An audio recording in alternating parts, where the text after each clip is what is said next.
Bismillahirrahmanirrahim. Assalamualaikum warahmatullahi taala wabarakatuh. Hai saudara-saudari, apa khabar semua? Bertemu kita dalam slot Hope Day. Tentunya saudara-saudari tertanya-tanya apakah slot ini? Slot Hope Day. Hope Day ialah ringkasan kepada program Hari Organisasi Pelajar, di mana program ini merupakan satu program yang dilaksanakan ataupun dikendalikan oleh Bahagian Pembangunan Pelajar Jabatan Hal Ehwal Pelajar UUM.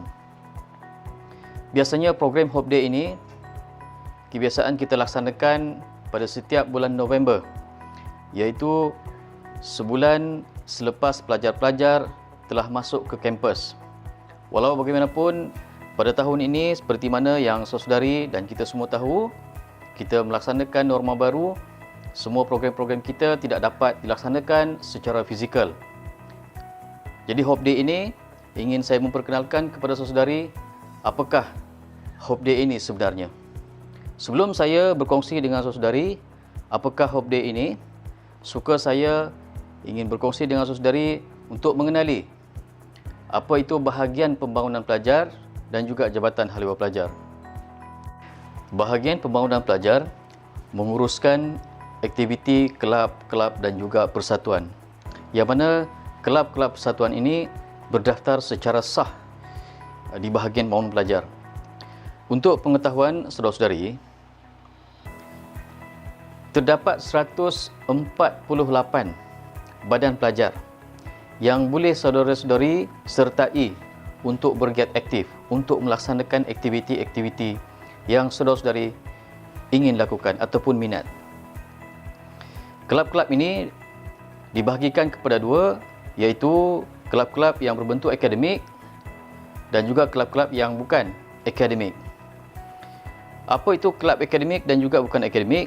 Kelab akademik ialah badan pelajar yang diasaskan daripada program-program pengajian.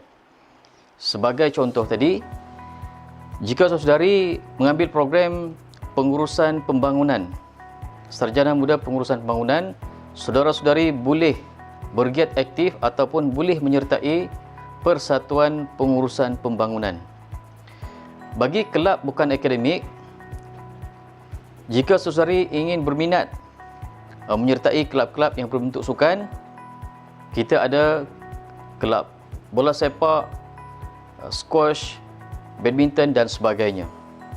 Begitu juga jika saudari ingin menyertai aktiviti-aktiviti yang lasak seperti hiking, mengembara dan sebagainya, saudari boleh menyertai kelab kembara ataupun kelana siswa.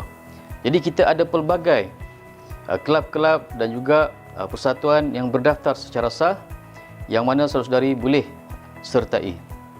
Saudara-saudari, kehidupan di universiti ini diibaratkan sebagai pintu gerbang untuk permulaan kehidupan saudari untuk masa depan. Memang benar tujuan untuk masuk ke universiti adalah untuk berjaya dalam bidang akademik. Sebab itu bila kita masuk universiti, kita seringkali bercita-cita keluar daripada universiti, kita nak mencapai, kita nak mendapat, memperolehi segulung ijazah dengan keputusan kelas pertama. Walau bagaimanapun saudari kena ingat, untuk menjadi seseorang yang berjaya, pencapaian akademik belum sebenarnya mencukupi untuk kita. Dalam kita berhadapan dengan zaman kini, zaman yang penuh cabaran ini, zaman yang pelbagai ketidaktentuan dan juga sukar dijangka ini, sebenarnya memerlukan diri kita bersedia ke arah yang lebih dinamik. Kita bukan saja memiliki ijazah ataupun pencapaian akademik kita, tetapi juga kita mesti bersedia dari segi kemahiran diri kita ataupun mempersiapkan diri kita untuk menghadapi cabaran dengan keupayaan diri itu sendiri.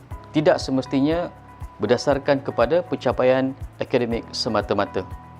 Nak menjadi seorang yang dinamik, seorang mahasiswa yang holistik, seorang mahasiswa yang seimbang, ianya tidak boleh dikutip dalam ruang lingkup akademik semata-mata.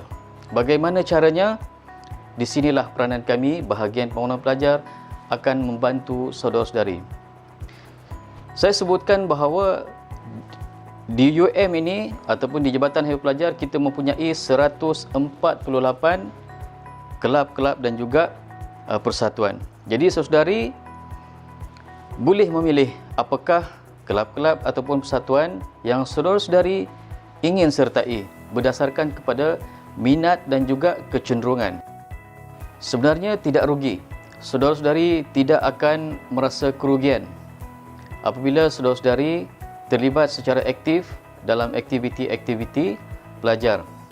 Malah, aktiviti-aktiviti yang saudara-saudari laksanakan akan diberi ganjaran berbentuk merit, dan merit ini akan dikira untuk memberi nilai tambah dalam pencapaian akademik saudara-saudari. Saudara-saudari yang aktif dalam melaksanakan aktiviti-aktiviti pelajar secara tidak langsung sebenarnya akan membentuk keyakinan saudara-saudari untuk berhadapan dengan manusia. Di sinilah kami akan melihat kecenderungan ataupun kemampuan saudari mengenal pasti bakat saudari untuk menjadi pemimpin pelajar. Di UUM ini, pelajar-pelajar ataupun saudari boleh menjadi pemimpin di pelbagai peringkat. Seperti yang saya katakan pada awal tadi, saudari boleh bergiat aktif dalam kelab-kelab dan juga persatuan. Semasa bergiat aktif tersebut, saudari boleh menjadi pemimpin, seperti menjawat jawatan sebagai presiden kelab, timbalan presiden dan juga ahli majlis tertinggi. Selain daripada itu, saudari juga bagi mereka yang mempunyai bakat pemimpin boleh juga menjawat jawatan di peringkat Inapan Siswa ataupun Kolej Kediaman, iaitu menjadi ahli jawatan kuasa pembangunan siswa. Selain daripada itu, bagi saudari yang mempunyai bakat kepimpinan, saudari juga boleh menjadi pemimpin di peringkat tertinggi, iaitu menjadi ahli majlis perwakilan pelajar. Di sinilah peranan saudari untuk membantu universiti dalam merancang dan juga melaksanakan aktiviti-aktiviti pelajar serta merancang dan juga melaksanakan apa saja aktiviti-aktiviti yang boleh membantu universiti menjaga kebajikan pelajar. Jadi bagaimana untuk saudara-saudari menyertai kelab-kelab dan juga persatuan ini? Untuk makluman, saudari, sebelum ini kita melaksanakan Hope Day ini selama 3 hari, yang mana semua kelab-kelab dan juga persatuan akan mempromosikan kelab persatuan masing-masing dalam konsep hari terbuka selama 3 hari. Walau bagaimanapun, pada tahun ini semua promosi tersebut kita akan laksanakan secara atas talian, yang mana saudara-saudari boleh melawat website kami, iaitu di www.hcp.uum.edu.my. Setelah itu, saudara-saudari boleh melihat senarai kelab-kelab dan juga persatuan yang ada, dan juga saudari boleh memilih mana kelab dan juga persatuan yang menarik minat saudari untuk sertai. Seterusnya, saudari boleh mendaftar mengikut kelab-kelab dan juga persatuan yang saudari telah pilih. Dan selepas itu, ahli jawatan kuasa bagi setiap kelab dan juga persatuan akan menghubungi saudara-saudari. Setelah saudari berdaftar dengan kelab-kelab dan juga persatuan yang saudara-saudari sertai, maka besarlah harapan saya sebagai pengarah di bahagian pengurusan pelajar dan seluruh warga Jabatan Himpunan Pelajar agar saudari terus aktif dengan aktiviti-aktiviti yang dirancang seterusnya. Ini adalah bagi membolehkan kita mencapai matlamat untuk melahirkan pelajar yang holistik, pelajar yang seimbang dan juga pelajar yang dinamik untuk kejayaan Universiti Utara Malaysia dan khususnya untuk masa depan saudara-saudari. Saya bagi pihak Jabatan Himpunan Pelajar ingin menjemput saudara-saudari untuk lebih mengenali Jabatan Himpunan Pelajar. Silalah berkunjung ke bangunan Kompleks Ahmad Fauzi Basri di Jabatan Hal-Ehwal Pelajar. Sekian daripada saya. Assalamualaikum warahmatullahi wabarakatuh.